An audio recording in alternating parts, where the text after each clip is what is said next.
بيبدأ الفيلم بالأميرة عريقة اللي بيكون راكب مركبته وبيستمتع بيوم جميل في البحر، وواحد من البحارة بتوعه بيقوله إن البحر هادي النهاردة، وده أكيد عشان الملك شايبان ملك البحر مزاجه رايق النهاردة، وبيعرفه إنه عايش في أعماق المحيط. لكن حكم المساعد بتاعه بيقوله ما يصدقش الكلام ده لأنه مش حقيقي، لكن بيكون الكلام ده حقيقي، وبيكون الملك شايبان عايش في أعماق المحيط فعلا، وعامل حفلة كمان ويغنوا فيها بناته السبعة، وبيكون ملحن الحفلة اسمه عثمان.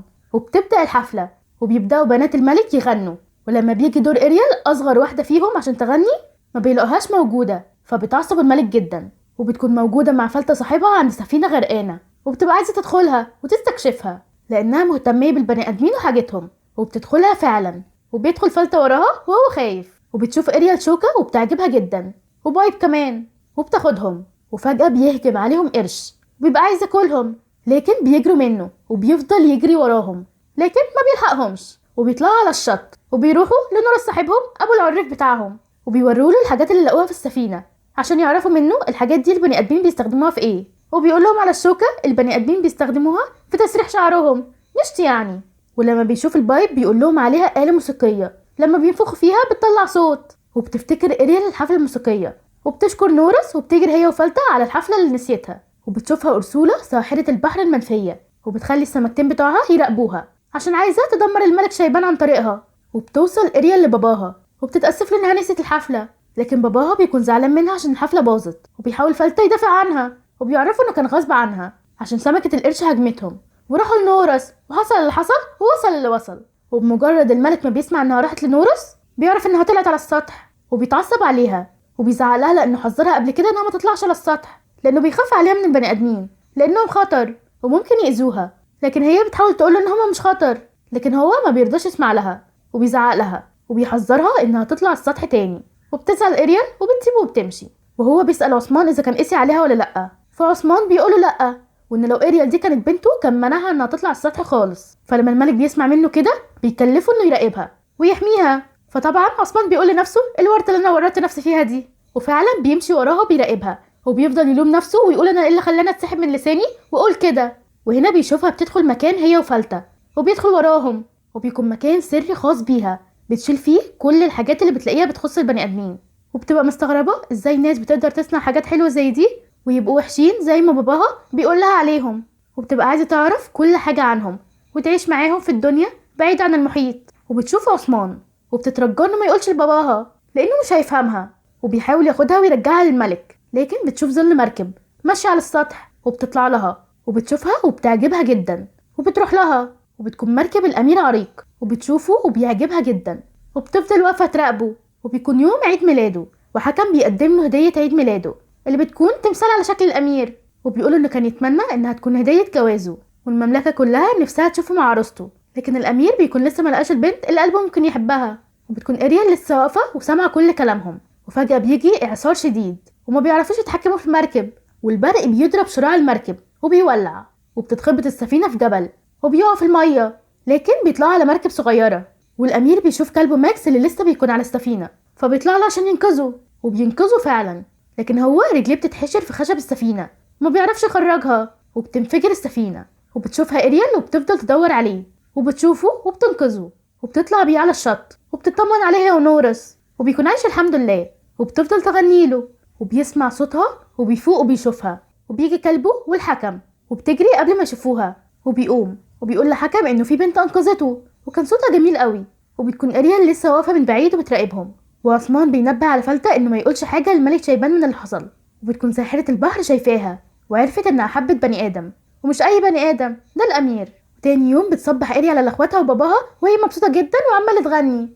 وبيلاحظ باباها واخواتها وبيعرفوا انها بتحب، وبتبقى عايزه تروح النهارده تشوف الامير تاني، لكن عثمان بيفضل يترجاها انها تعقل وتبطل تحلم وتعيش على مية الواقع مش أرض الواقع، لكن هي بتصمم وبتقوله نورس عارف طريقه وهي هتعوم لحد قصره وهتخلي فلتة يفضل يطرطش عشان يلفت نظره، لكن عثمان بيحاول يقنعها وهو بيغني لها بأنه الحياة في المحيط أحسن بكتير من بره. ولما بيخلص الأغنية بيلاقي نفسه لوحده وهي مش موجودة، وبيبعت له الملك عشان يروح له، ولما بيروح له بيلاقي الملك قلقان على اريال لأنه ملاحظ إنها بتتصرف بطريقة غريبة وعلى طول سرحانة وبتغني لنفسها، وبيقول له إنه عارف إنه مخبي عليه حاجة، فبيخاف عثمان وبتفضل رجليه تخبط في بعضها وبينهار وبيعترف له، وبيقول له نحاول يمنعها انها تبعد عن البني ادمين، لكن ما سمعتش كلامه. فبيتعصب الملك عليه لما بيسمع الكلام ده منه، وهي بتكون مع فلتة اللي بيكون عامل لها مفاجأة، وبيكون جاب لها تمثال الامير اللي وقع في المية وحطه لها في المكان السري بتاعها، وبتفرح بيه جدا. وفجأة بيجي لها باباها وبيتعصب عليها لانها انقذت بني ادم من الغرق، وهو محرج عليها قبل كده انها ما تقربش منهم خالص لانهم متوحشين واكلين لحوم السمك. فبتقطعه وبتقول له انها بتحبه، فبيندهش باباها من اللي سمعه وبيتهمها بالجنون عشان هي حورية بحر وهو بني ادم، لكن هي ما بيكونش فارق معاها. فبيتعصب عليها وبيكسر لها كل الحاجات الموجوده في المكان وبيسيبها وبيمشي، وبتزعل وبتفضل تعيط.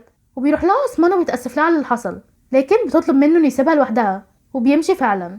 وبيروحوا لها سمك أرسولة وبيعرضوا عليها ان هم ممكن يساعدوها ويحلوا لها مشكلتها ويحققوا لها كل احلامها عن طريق أرسولة ساحرة البحر اللي ممكن تجمعها مع الامير. لكن اريل ما بترضاش ولسه هيمشوا، فبتنادي عليهم وبتقول لهم انها موافقه وبتمشي معاهم.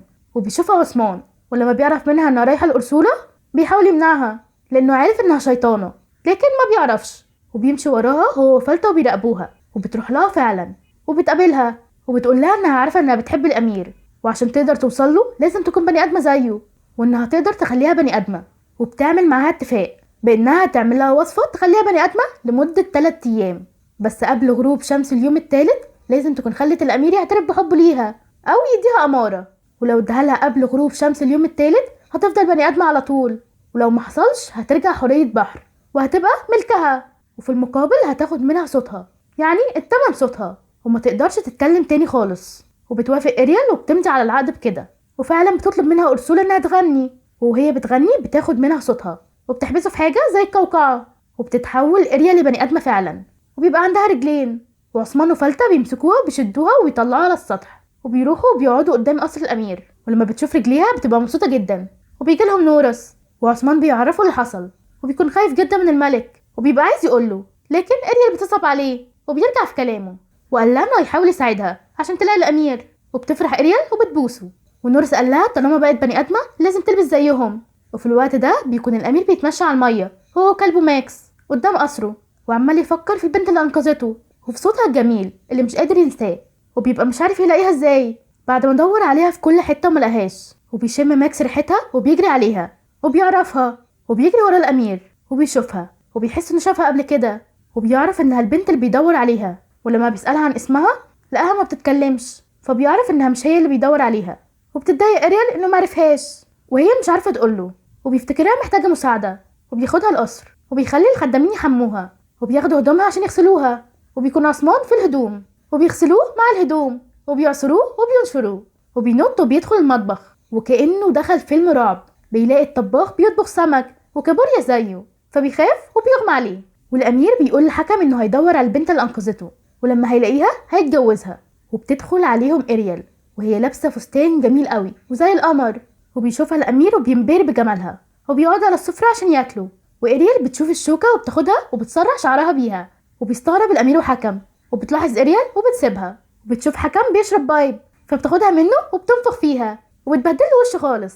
وعثمان بيكون لسه في المطبخ وبيشوف الطباخ وهو بينضف السمك، وبيخاف وبيجري عشان يستخبى منه، لكن بيشوفه وبياخده وبيحطه في الصوص وبيرميه في الزيت. لكن عثمان بيلحق نفسه وبيخرج، وبيشوف الطباخ تاني وبيمسكه، لكن عثمان بيعض وبيجري وراه الطباخ ومصمم محالف لا يمسكه ومش عايز يسيبه، وبيكسر المطبخ خالص. وبتدخل الخدامة عليه وبتزعقله وبتاخد الاكل وبتقدمه لهم على السفرة، وبيكون عثمان مستخبي في طبق حكم، وبتشوفه اريال وبتخبي في طبقها، وبيطلب منها الامير انها تروح معاه في جولة في المملكة بكرة. فبتفرح اريال وبتوافق، وبيكون الملك قلقان على اريال لانه دور عليها في كل حتة وملهاش اي اثر لا ليها ولا لعثمان، وبيؤمر ان هم يدوروا عليها تاني، وبيكون ندمان على اللي عملوا معاها. وتاني يوم الامير بياخد اريال وبيفسحها في المملكة، وبتبقى مبسوطة جدا ومبهورة بكل اللي بتشوفه. وبيركبوا مركب وبيكونوا اصحابها مراقبينها عشان يشوفوا اذا كان هيقول لها انه بيحبها ولا لا، وخصوصا ان ما فضلش غير يوم واحد بس. فكر نورس انه يهيئ لهم جو رومانسي وموسيقي، وفضل يغني لهم لكن بيكون صوته وحش قوي. فبيتدخل عثمان وبينقذ الموقف وبيغني هو وبيغني معاه السمك وكل الموجودين حواليهم. والامير بيبقى عايز يعرف اسمها وبيفضل يخمن في اسماء، وبيقرب عثمان من ودنه وبيقول له اريال وبيقوله لها، وبتفرح وبيعرف انه اسمها اريال. ولسه هيقول لها انه بيحبها، فأرسولة بتقلب المركب بيهم لانه كان هيقول لها الاماره قبل غروب الشمس. وبتقرر انها تتدخل في الموضوع بنفسها عشان تخلي اريال ملكها وتخلي الملك شيبان يتعذب. وبيكون الامير سهران وبيجيله حكم وبينصحه انه بدل ما بيحلم ببنت وهميه يحب واحده حقيقيه حنينه طيبه وتكون قدام عينه، وبيقتنع بكلامه. وبيبص لاريال اللي بتكون واقفه في شباك اوضتها ولسه هيروح لها، بيسمع صوت واحده بتغني نفس صوت اريال، وبتكون أرسولا متنكرة في شكل بنت جميلة ولابسة سلسلة فيها القوقعة اللي حبست صوت اريال فيها. وبيشوفها الأمير وبتسحره.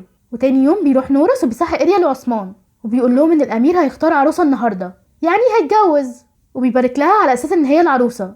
وبتفرح اريال وبتبوس عثمان وبتنزل جري تروح للأمير، لكن بتلاقي معاه واحدة تانية، والحكم بيقول إنه كان غلطان وإن البنت الغامضة بتاعته ليها وجود فعلا وكمان جميلة، وبيبارك لهم. وبيطلب منه الأمير إنه يكون الفرح النهاردة وسفينة الفرح تكون في الغروب. ولما اريال بتسمع الكلام ده بتزعل وبتعيط وبتجري على اوضتها، وفعلا سفينة الفرح بتمشي وبتفضل اريال تعيط. ونورس وهو طاير بيسمع صوت واحدة بتغني في السفينة، ولما بيشوفها بيعرف انها أرسولا وبيجري يروح لاريال وبيقول لها الامير هيتجوز أرسولا ساحرة البحر، فبتبقى عايزة تنقذه وبتنط في المية وبيشدها فلتة. وبيروح عثمان لملك البحر عشان يعرفه، وبيطير نورس عشان يعطل الفرح، وبينادي على كل اصحابه وبيجروا على الفرح وبيلاقوهم خلاص هيكتبوا الكتاب، فبيهجموا على أرسولا وبيبهدلوها خالص وبيعضها ماكس عضة حلوة كده، وبتقع منها السلسلة قدام اريال اللي بتكون لسه جاية، وبيرجع لها صوتها وبينفك سحر الأمير، وبيتفاجئ إن اريال بتتكلم وبيعرف إن هي اللي أنقذته، لكن بيكون الوقت اتأخر وبترجع اريال لحورية بحر تاني. وبيستغرب الأمير وبتظهر أرسولا على حقيقتها وبتخطف اريال وبتنط في المية، وبيظهر لها الملك وبيأمرها إنها تسيبها، لكن ما بترضاش لأنها ملكها دلوقتي وفي بينهم اتفاق وإنها ماضية على كده في العقد. ولما حاول يقطعه معرفش لأنه عقد قانوني وما ينفعش يتلغي، وبتسحرها وبتلمح له إنها ممكن تسيبها لو هو بقى مكانها، وفعلا بيمضي على العقد وبينفك سحر اريال وبينسحر هو، وبتاخد التاج بتاعه وبتلبسه، وبيركب الأمير مركبته وبيروح يدور على اريال عشان مش عايز يضيعها من ايده تاني. ولما بيلاقيها بيحاول ينقذها من أرسولا، لكن أرسولا بتخلي السمكتين بتوعها يجروا وراه وبيمسكوه، لكن عثمان وفلتة بيعضوهم وبيسيبوه. ولما جت أرسولا تسحره بالعصاية السحرية شدتها اريال والسحر جه في السمكتين بتوعها، فبتتعصب وبتطلع لهم على السطح وبتبقى مبسوطة جدا إنها بقت حاكمة المحيط وكل كنوزه بقوا يخضعوا لها، وبتعمل دوامة كبيرة جدا في البحر وبترمي اريال فيها وبتبقى عايزة تموتها، لكن الأمير بيقدر يوصل للسفينة وبيسوقها وبيدخل بيها بجسم أرسولا وبيموتها، وبيطلع على الشط وبيغمى عليه وبينفك سحر كل اللي كانت ملكاهم، وبينفك سحر الملك شيبان وبيطلع على السطح وبيشوف اريال وهي قاعدة تبص على الأمير، وبيعرف إنها بتحبه جدا وبيسحرها وبيخليها بني آدمة. وبيفوق الأمير وبيشوفها وبيفرح جدا وبيتجوزوا وبتودع أهلها وصحابها. وهنا الطباخ بيشوف عثمان تاني وبيجري وراه وبيستحلف له وبيبقى عايز يموته، لكن عثمان انتقم منه وكسر له كل اسنانه. يلا يستاهل، ده دوخه من اول الفيلم وطلع روحه. ونرجع لاريال اللي بتحضن باباها وبتودعه وبتقول له انها هيوحشها قوي، وبيسلم عليه الامير وبيودعوهم وبيمشوا. وكده بيكون الجزء الاول من الفيلم خلص، وما تنسوش تعملوا لايك وتشتركوا في القناه واستنوني في الجزء التاني.